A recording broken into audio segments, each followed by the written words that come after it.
All right. So we Rich and I are a two-person company called Nonscriptum in Pasadena in California in the United States. And we're going to talk you through our math modeling work a little bit, and then we're going to show you some models and then draw some conclusions. So our company's been around for 11 years now. Here we are at Maker Faire. We write books for Make. If any of you are familiar with our books, we're up to, what is it, 13 books now or something like that. So here we are at Maker Faire a couple of years ago. We also do classes for LinkedIn Learning, and I always like to show one piece of student work. That's that castle. So we always love how much our students can do with what we have. So we create what we call math experiments with hands-on models, and those models are used to teach. We teach geometry first, not just the subject of geometry, but also things like calculus. And then we tie back to algebra. So we're not using intuition. Instead of being able to calculate, we say intuition first and then plugging and chugging. We have over 100 editable models now, written in a language called OpenSCAD, which we'll talk about a little bit, in five fairly large GitHub repositories now, one that's tied to each book. So we'll give you some links to that at the end. And now what I'm going to do is stop sharing this and start sharing my camera's camera. Alrighty. And- All right. So why is my screen sharing paused? Why is it saying paused? There we go. Sorry about that. Okay, you need to log in. My camera timed out here. Hang on. All right, there we go. All right. So some of our models. The first one is a puzzle, and a lot of our models are kind of puzzles, so that people are going to have to think about them a little bit. So this one is a tetrahedron and a cube, and the tetrahedron's a little too big to fit into the cube. And the question is, can you fit the tetrahedron into the cube? And this is attributed to Pythagoras by some people. And the idea is you have to mess around a little bit, and if you just stick it in there naively, you can't get there. And people will fuss and fume for a while. And it turns out what you have to do to solve it is you have to align one side to the longest side of the hole, and then it drops in a very satisfying kind of way. And people never forget that the longest side is a diagonal after they play with that one. Um, the next one is a net, and you've probably all made a net, out of paper, and it's annoying, and you have to fuss around and try to make a cube out of something like this. But if instead you fill the space with 3D prints, these are all 3D printed open source models, by the way. You can instead reason about the space inside. So you can hand this model, for instance, to a blind kid and say, we've done a lot of work with blind children, and say, what's the volume of a pyramid? And they can look at this and say, well, there's six pyramids, and they can figure it out from there, and that's very powerful.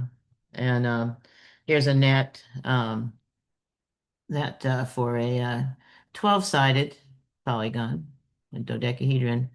And if you've ever made these with paper, they're painful, but they're a lot less painful this way. These are printed with flexible material with a TPU so that they can survive, kids do this with it, right? And 3D print wouldn't normally survive that. Next up is a model sometimes attributed to Da Vinci. A lot of these old models are really marvelous, and you can reimagine them as 3D prints. So here is a triangle, and the angles of a triangle add up to something else, right? They add up to a half circle. Isn't that awesome? Or a straight line if you prefer. And so, you can really get some fun visceral stuff with that. Some of our first models were to talk about volumes, again for blind kids. And so just put the three down. And so we have a cone. Just put them down next to each other because they'll make the point. The cone a positive and negative cone that fit into each other, positive and negative half sphere, excuse me, and a positive and negative cylinder. They're all the same height, same radius. And so the question is, if I took my cone, which is pretty visibly the smallest, and I filled that hollow cone with water or sand or something, how many times would I have to fill it to fill the half sphere or to fill the cylinder? And it turns out that they're 1 to 2 to 3. And so the first two make the third one. And it's counterintuitive because nobody remembers at some point, what these relationships are. But this is a really good way to do this. And then you have the positives and negatives so that you can feel the positive and see it. And then you have the negative so you can fill it with space, which works out really nicely. And people can put one in the other and experiment and play around in it. It's pretty powerful for people. So we also try to apply things, arches. We also try to apply things somewhat. So this is a circular arch. So if you were an ancient Roman and you wanted to lay out arches, this is from our geometry book. You only had a rope to work with to lay out your arches. So you would put a rope like Rich's finger is moving there, and you would lay out your arch. And this is 3D printed pieces with a little bit of museum tack between them. And one of the things you can demonstrate is how strong that is. So if Rich smushes it, you can see how it starts to fail. And this is very gratifying for kids to be told to break something. So you can see how it starts to fail because the force is going sideways and not so much up and down, right? But some genius comes along in the Middle Ages and says, well, suppose I take my rope now and I hold it in one corner and I swing it around like that, and I go around the other side and do the same thing. Now I have this special stone that's a keystone. All the other stones are still the same as each other. And if Rich tries to smush it now, nothing much happens. And it's very impressive. That's still 3D prints with a bit of museum tack to simulate mortar. And so you can go into all kinds of things about how to generate those, and you can do some fun stuff with a compass to learn about it. And if you take that pattern and repeat it, so it's the same as the Gothic arch, you can see. And we've repeated that pattern, that arch pattern, a bunch of times in there. You can see there's a big one on the outside, then, successive ones farther in. And if we try to smush that vertically, even though that's like 2 layers of plastic, it doesn't go anywhere, but it's very weak side to side. So that's how you can talk about medieval cathedrals and how force moves us around and all that kind of stuff. Our trig book, we have a model that's kind of fun to teach about sine and cosine. So it has a slider, and it is a right triangle that has a hypotenuse that's 1 in some units. And so therefore the sine of the angle that Rich is pointing to is going to be the opposite divided by 1. So you can count those little tick marks there, and you can get sine and cosine and see how sine and cosine change as those angles change. And so it's a very visceral way of doing that. It was done again for blind kids originally, and the idea is you can run your fingernail along those little markings, and you can count how far you go, and it's less cluttered than trying to have numbers on it, which is sort of fun. Um, so the unit circle, let's use the green one first. All right, so we're going to use some very high-tech devices here. So here we have a model of the unit circle. And the unit circle is how you would map sine and cosine around a circle. So let's show our x-axis and our y-axis. And as we go around this circle, if we're mapping sine of the angle we form as we go around, you just froze for some reason. Uh-oh. Yeah, sorry. It's not good.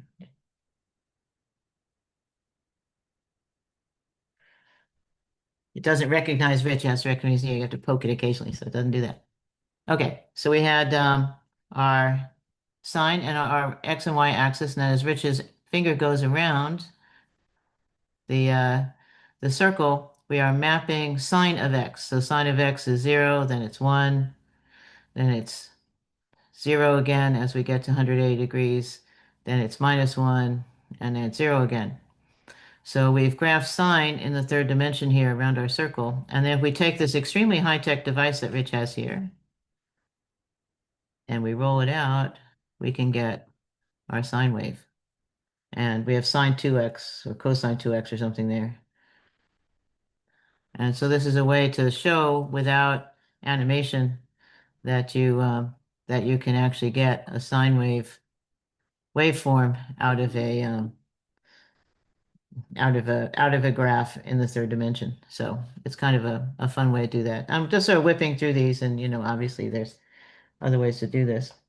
Um, One thing we've played around with quite a bit is tiling, and these are very, very simple. You could do them with a laser cutter. So we've made all the regular polygons with the same length side. And so since you have the same length side, you can try to put them together in tilings, and you can actually do some interesting proofs with them. And I'm not going to do that in real time here, but you can sort of see what does tile, what doesn't tile. The pentagon is a very unfriendly thing. It doesn't tile with anything, and the yeah, so you can kind of play around with what works, what doesn't work, and do things like that. And kids will play with this for hours, and they'll actually come up with Euler's theorem and things like that, just by sitting there and messing around with it. Yeah. The other tiling we have that probably a lot of you have seen, which we're not going to try to put together in real time, is the hat tile, which is a relatively new math discovery.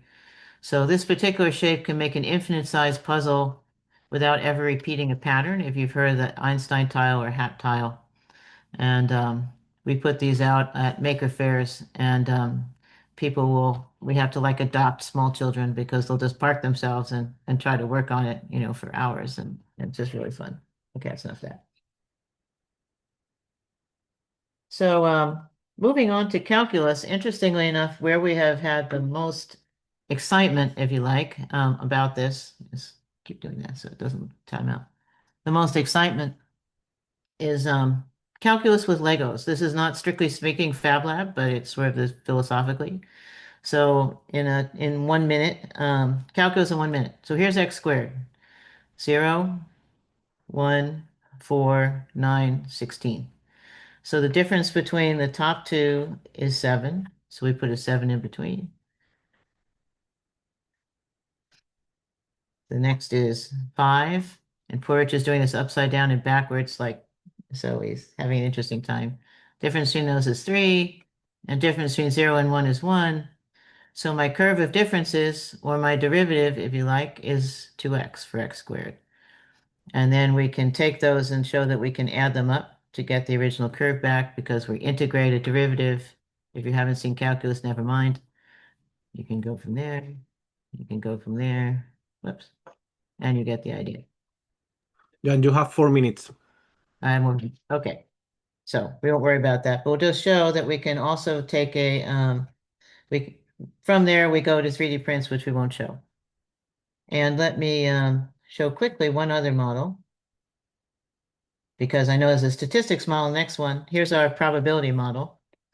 So if I have one six-sided die, I can go from 0 to if I have one six-sided die, I can get a 1 through a 6. If I have two, there's no way I get a 1 anymore, but there's a bunch of ways to get 7. 3, 4, and 5 dice flatten out into a normal distribution. So it's a fun way to do that. And I won't go into the next one. So go ahead and stop that. I'll stop the sharing on it. Okay. So let me jump over some slides to conclude here and say what was all that anyway. So let me share my screen. Get my PowerPoint back. All right.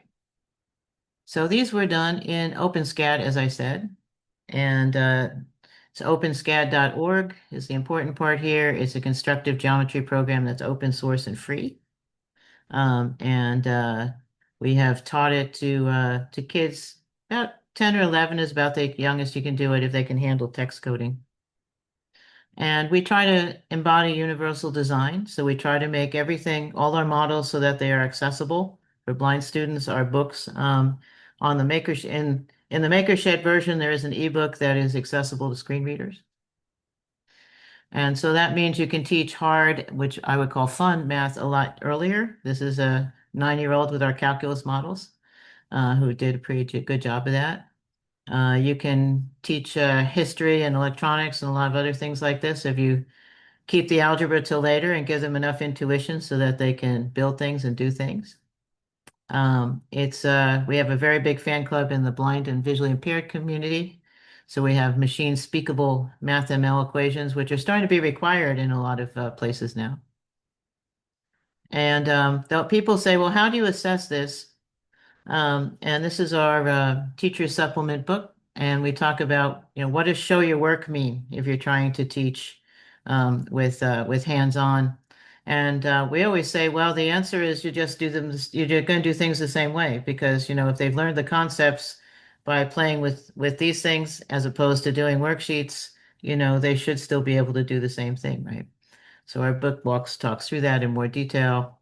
This is the kind of thing we do. We say, here's a concept, and here are the kinds of models that will teach that. We also have some sample lesson plans. We have geometry for teachers that are visually impaired, which was grant supported. And we also have microbits for role play.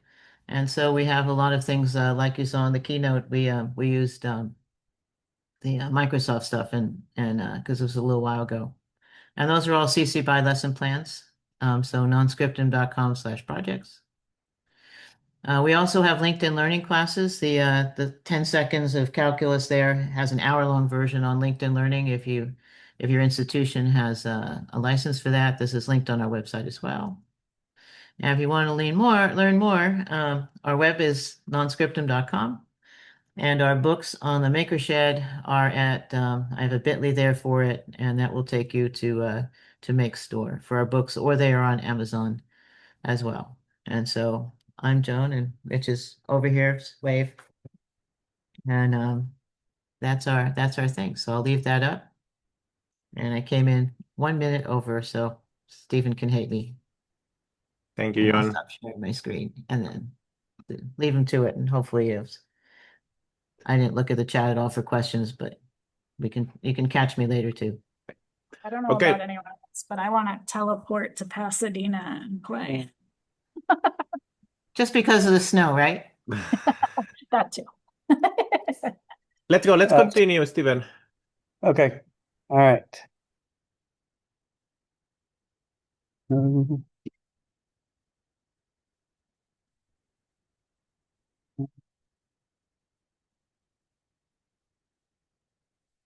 sound.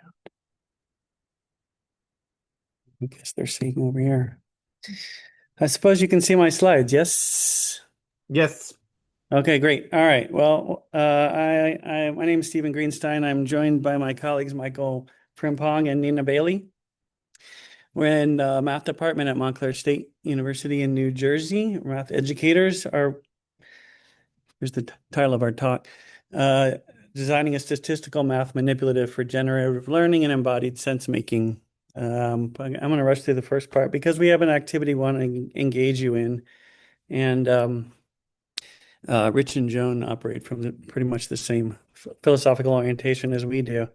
So if I had more time, I'd go slower for this.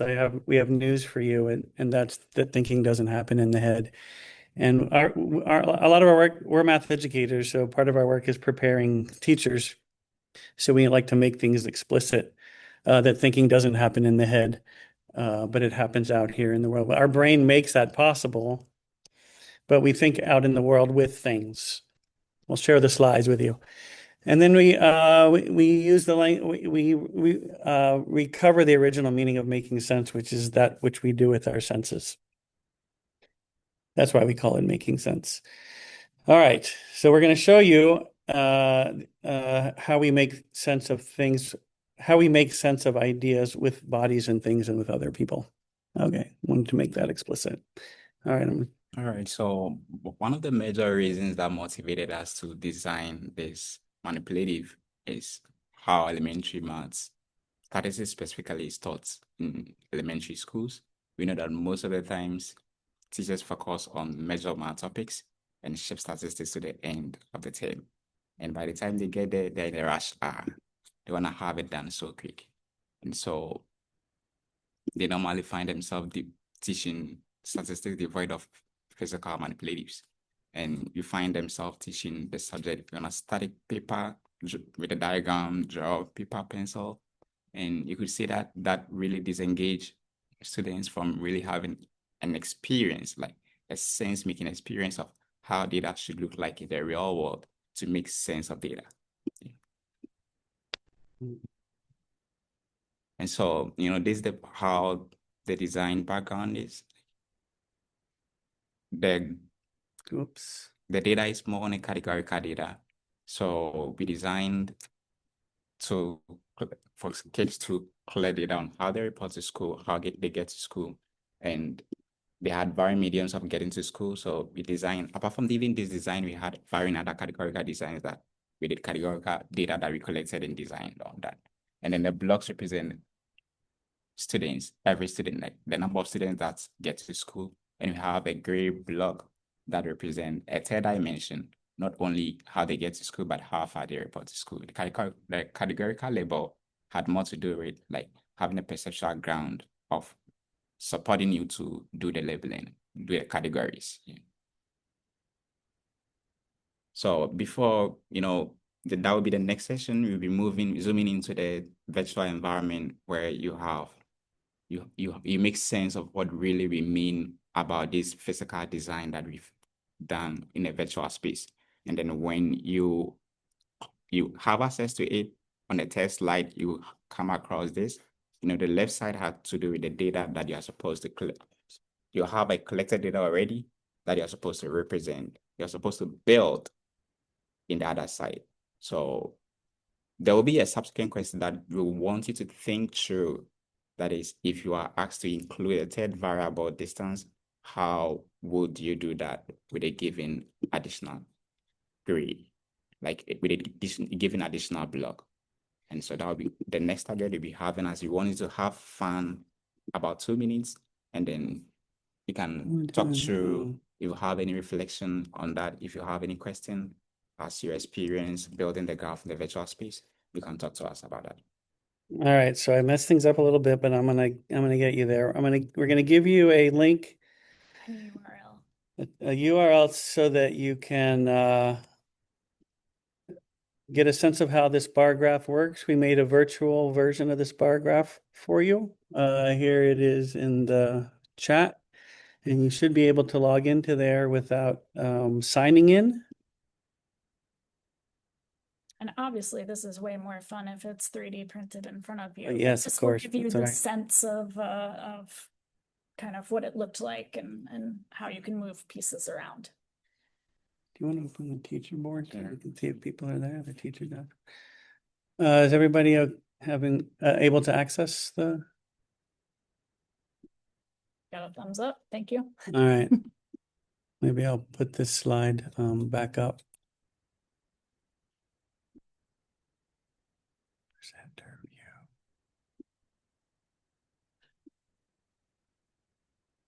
I don't know what they see.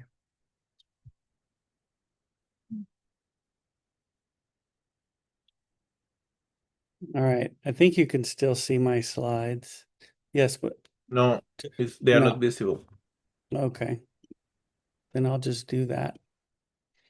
All right. So it looks like that. You can see that. Yes. So just if you're having trouble on the left, we collected the data for you already. So for example, you can see that the 4 people are walking or walk to school. So then on the right, you have the modes of transportation there. On the left, there's 5 different modes, and you can drag those into the tray. And then you have blocks of different color that correspond to those modes.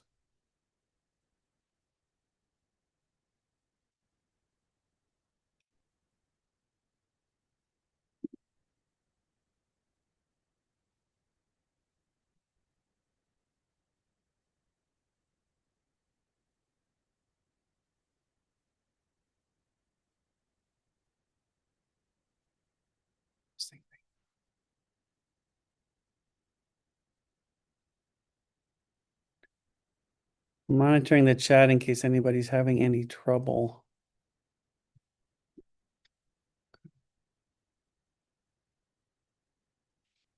Oh, people, you see people working.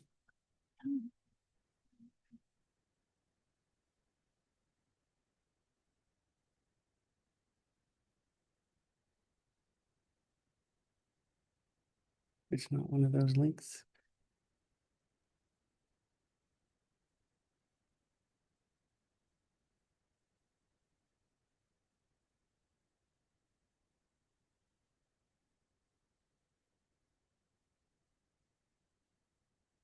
Just stop sharing for a moment. Maybe I have it.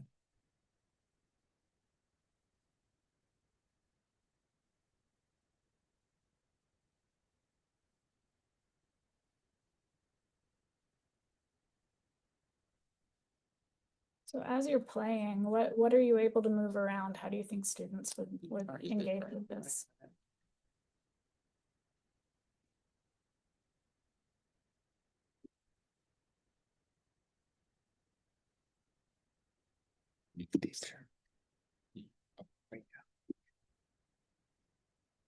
Oh, you can rotate the tray too, or maybe you like it like that.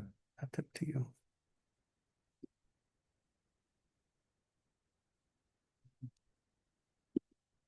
Like it, yes.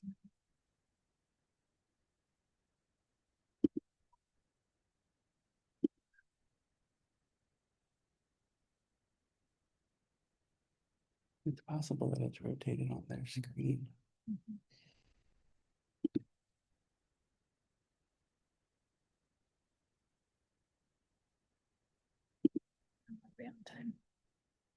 I think we have 9 minutes. Maybe we should move on. Yes, you have 10 minutes. Okay, I think Thank we're you. going. Thank you. All right.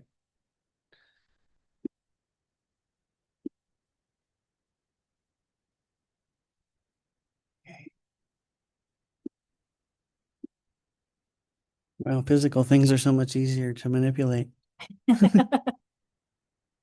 So you had a sense of this is the virtual version of the 3D bar graph. Rather than students being handed a 2D representation to interpret that somebody else constructed, they get to construct the representation themselves. And this is designed for elementary age kids. We have two variables that you've seen so far. One's mode of transportation, and the other one is the number of people that took that mode of transportation. So we do this for a while. Sorry to keep going. And then we ask the next question, which is we can add a third variable. So I think this is a comment that Joan had made. We can get younger kids to do things that were thought as out of reach if we can give them the tools to reach it.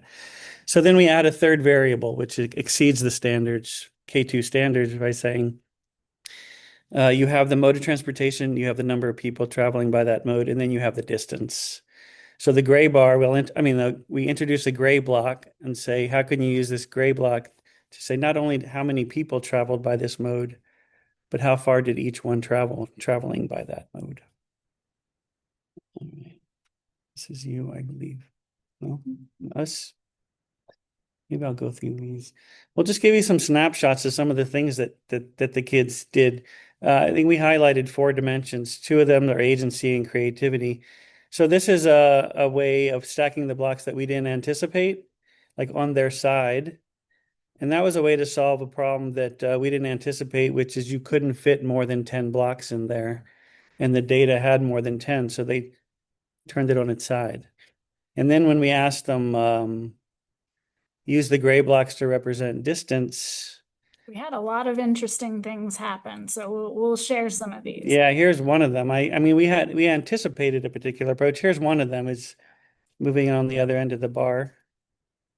And so we had a lot of different approaches. Some of our students actually stacked these gray blocks. What's nice about how these 3D print is they're almost like a Unifix cube where they kind of snap into one another. And so on the existing data that was there, for each person, they represented distance vertically on the graph.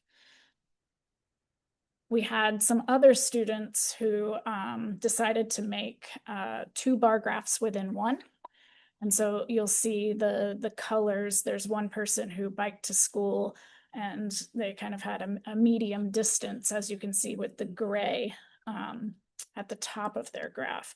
So they sort of had one bar graph on the bottom, and then if you rotate around, there's a bar graph at the top, which represents distance. Then we also had some really interesting kind of approaches to this problem. So one group actually used these gray blocks to separate short, medium, and long distances. So they were thinking, if we look at the people who are walking, there are two people who are walking a short distance, and then they used the gray as an indicator to say, now we're moving into medium distance. And those two people in the middle are a medium distance. Then they use the gray again as kind of an indicator that now we're in long distance. And this was something we didn't anticipate, but we thought was really creative. Yeah, so it was kind of more fascinating about this. Initially, we went with the intention of having a 30-minute session, but we ended up almost about 2 hours. And you could tell that it wasn't just about 2 hours. It was a productive time that we spent with them. And the kind of knowledge that they were informing, the informative knowledge that they were discussing about was really grounded on their own personal experiences. Because I remember we were kind of letting them to reflect on how they themselves report to school when they were kids. And they didn't just represent the data after collecting the data.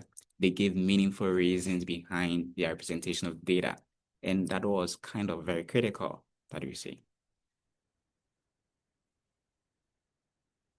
Yeah. And so we could see that there were varying ways that they represent the data. When we set into the classroom, we knew that they can represent data, but we didn't know their how of representing, and there are meaningful reasons behind it. But you could see the affordance of the graph, that as they really engage with it, it provided them that agentive medium. They were able to get on track, get to the destination with their own critical reasoning supporting how and why they chose the representation. So it was kind of very creative. And it was also, the graph is more of an embodied sense that you have to have a touch and feel sense of data. You could see in more cases when you talk about data, it's about the visual space that we just envision them. But this time they have to have a feel of what they mean to call by a data, what they mean to call by a person reporting to school. And one thing that even exception that came about is we were there to collect data on how they report to school, but one student said, what about if we are getting home? What if it changes? So it informed us to collect another data on how they get home. And when they did that, they made comparison and they made statistical inference from this kind of comparison that they did, which was very amazing. We didn't expect that. So we started having great conversations about variation and how this might look across different samples, which was, quite advanced statistical thinking for this age group. Yeah. You have around 4 minutes left. Yeah. I guess we would say like it's 3 variables, but that doesn't really capture the richness of the data. Because we had questions about why would this be of interest to teachers? Why would they do this? Why would that? So this is a really this is the generative design part about how the conversation went in so many places, because this became an object of inquiry to talk about. And we were inspired by other 3D representations of data. Can share the slides with you as well. Like representing data with crochet or folding paper, or this is a data pod and it represents the number of connections somebody had through the the height of the COVID pandemic interactions with other people. And we just, I don't know, very striking images of a beautiful work that represents data, representations that we typically don't get to experience or value, or they tend to take the much drier form. And what's interesting about this is we feel like this is way more achievable for students after an activity like this, because they were making decisions about how to represent that third variable. and justifying why they made the decision to represent the third variable the way that they did. And so it feels like you've opened up this landscape of being able to create really creative data visualizations. That's what we have to share with you. We have time to reflect. Are we mixing the Q&A together? Anyway, we're up. We can do that now. We have a QR code to the slides. Also, the 3D design files for Michael designed this thing. Yeah. They snap together. That's It's hard. amazing. That's hard. On the slides, sorry, real quick. Right there at the bottom of this slide is where you can download the digital files and make one yourself. I will stop sharing and I'll put the link to the slides in the chat. Thank you very much. So we have around 4 minutes for questions. We can make the questions either to Joan or Steve and colleagues. So just open your mic. We are not that many people. So Ryan, you are first. Yeah, question for Joan and Richard there. I'm not familiar with OpenSCAD. Are those like STL and object files? Like, can they just be run directly to a 3D printer, or is that something that has to go through its own kind of software first?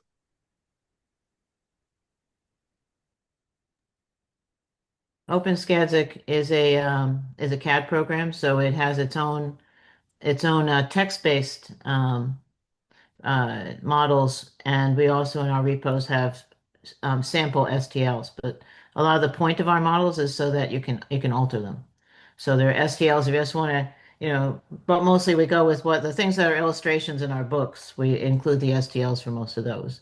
But the point is that the file can also be edited in OpenSCAD. It looks like C or Java or something like that. And our models are designed with parameters that you can change.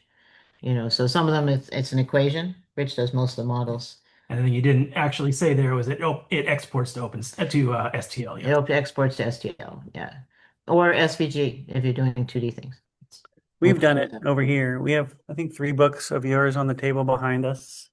We're huge You need fans a of couple your... of copies. I think you need a few copies. All right, we'll get some more copies. The flipping derivative integral is the most magical thing ever. I love that thing. That never gets old. And yeah, I will just say we've had no trouble downloading and printing stuff from your books as They're well. on GitHub, so and if you change things or you want to do a fork and add things, we're always happy to see people interacting and doing stuff and all that good stuff. So, and as a sneak peek for everybody, Make Physics is going to be out in early summer. So that is physics with calculus and microbits. So it's a bit of everything. So Make Calculus you'll start seeing PR for that if you follow us. Thank you. I think that we have time for at least one more question. So who wants to be next?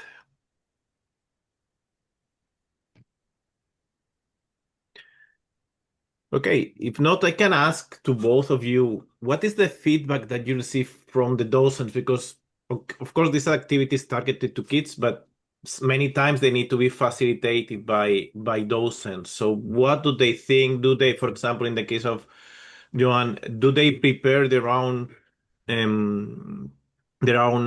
models themselves? They 3D printed, do they buy it, or what is the style? And in case of Greenstein, it's more research based. So what do they think about your research? So what is your relation with docents is my question.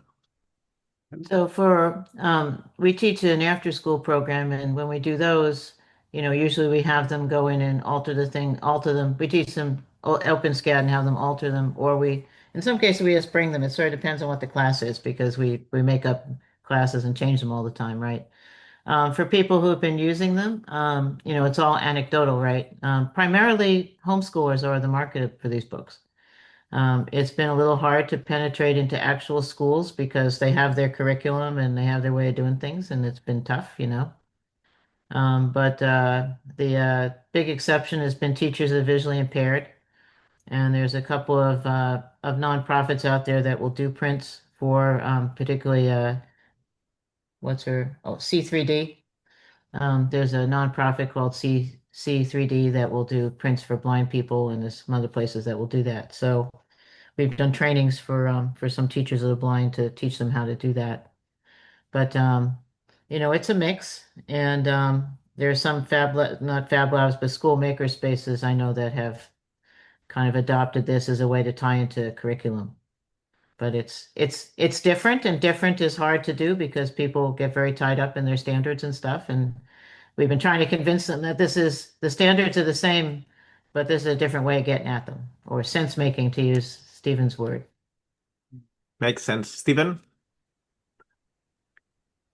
I didn't quite get the question. Did No, you? my question is, what is your relation with the docents? So you are doing research. What do they think? What is the input that they give to your research? These are like teachers in schools, Yeah, you teachers mean, in or? school. Yeah. Oh, yeah. I think, well, we don't try, we're not, we have these available, but we don't try to promote their use, I would say. We do have workshops with teachers where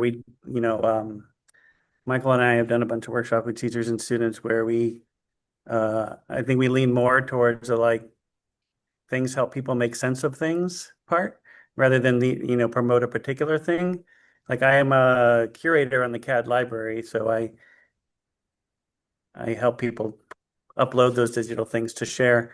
But I'd say more of the work is like the pedagogical and philosophical groundings for why we should use these things. Well, I mean, in some of the classes that you teach are connected to this. So we have a lot of master students who are current teachers, and they got to design their own 3D printed manipulatives for fractions that,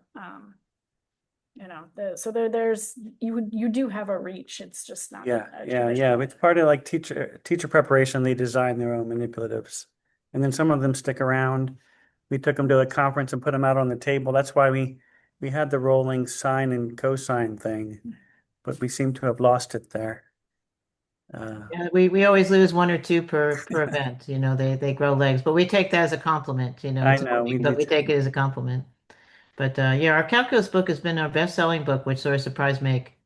They've all done well, but the calculus has done really well, and so there's a lot of desperate people who just want a little help in their calculus class. I think it's mostly bought by students.